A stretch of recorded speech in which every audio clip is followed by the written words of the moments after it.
नमस्कार, किरण होम क्रिएशनमध्ये आपले स्वागत.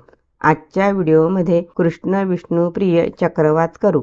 त्याकरिता कापूस निवडून पिंजून घ्यायचा. कापूस बोटामध्ये पकडून थोडा समोर ओढायचा व अंगठ्यामध्ये पकडायचा. असे 4-5 वेळा करायचे. असे पिंजून झाले की कापूस पिंजून झाला समजायचे. आता बघा, कापूस हाताला मऊ मऊ छान लागतो. कापूस बोटामध्ये पकडून थोडा समोर ओढायचा. कापूस थोडा सैल करायचा, समोर ओढायचा. असे आपल्याला जेवढा लांब हवा तेवढा लांब वसा काढायचा. कापूस सैल करायचा व ओढायचा. अंगठ्याने कापूस पक्का पकडायचा व थोडा थोडा समोर ओढायचा. असे थोडे थोडे करून कापूस ओढायचा. वातीकरिता जेवढा कापूस हवा तेवढा करायचा. अधिक मास निमित्त चक्रवात करतोय. ही वात कृष्णाला विष्णूला लावतात. दसऱ्यामध्ये बालासाहेबाला लावतात. त्यावेळी 11 किंवा 108 मण्याची वात करावी.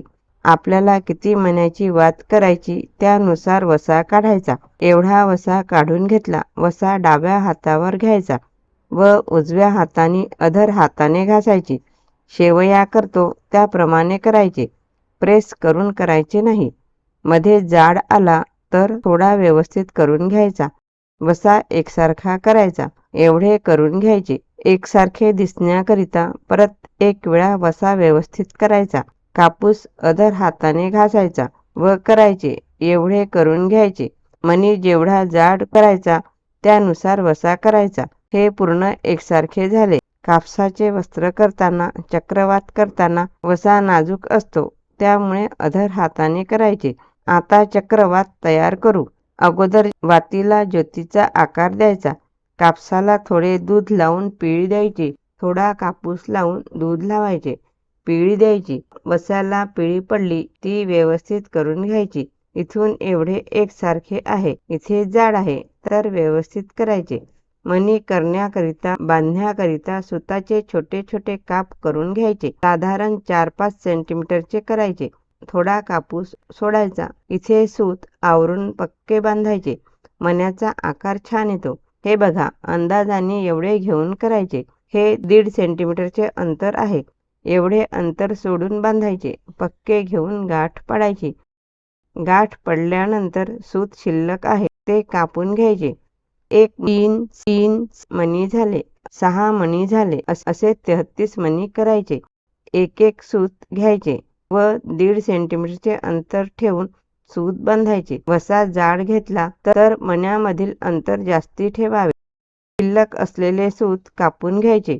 व्यवस्थित मणी येण्याकरिता कापूस थोडा व्यवस्थित करायचा. 1.5 सेंटीमीटरचे अंतर ठेवून गाठ पाडायची. सूत थोडं आवरून घ्यायचे व गाठ पक्की पाडायची. शक्यतो सूत बारीकच वापरावे. दिसायला सुंदर व मणी टपोरा दिसतो. शिवणकामाकरिता मशीन व सूत वापरतो तेच घ्यायचे. ही अधिक मासातील 33 मण्याची चक्रवात करीत आहोत. मणी किती झाले बघू. 3, 6, 9, 12, 15, 18, 21, 24, 27, 30, 31, 32. परत 1 करू म्हणजे 33 होतील. सूत आवरून बांधले की मण्याचा आकार छान येतो. आता अधिक मास आहे. ही चक्रवात कृष्णाजवळ विष्णूजवळ लावता येते. सूत कापून घ्यायचे. मणी किती झाले बघू. 3, 6, 9, 12, 15, 18, 21, 24, 27, 30 आणि 3 म्हणजे 33 होतील. ही सुरुवातीची ज्योत आहे. याला थोडा कापूस लावून बैठक बॅलन्स व्यवस्थित करायचा. यात छिद्राचा पैसा टाकूनही करता येतो. ज्योत व्यवस्थित राहते. याला गोल गोल फिरवायची. चक्रवात करायला अगदी सोपी आहे. याला जवळजवळ घेऊन गोल फिरवायचे. इथून ज्योत प्रज्वलित करायची. शेवटचा कापूस शिल्लक आहे, थोडा तोडून घ्यायचा. वात व्यवस्थित करायची. वात तुपामध्ये भिजवायची. ज्योतीला हळद कुंकू लावायचे. ज्योत प्रज्वलित करायची. हे मणी आहे.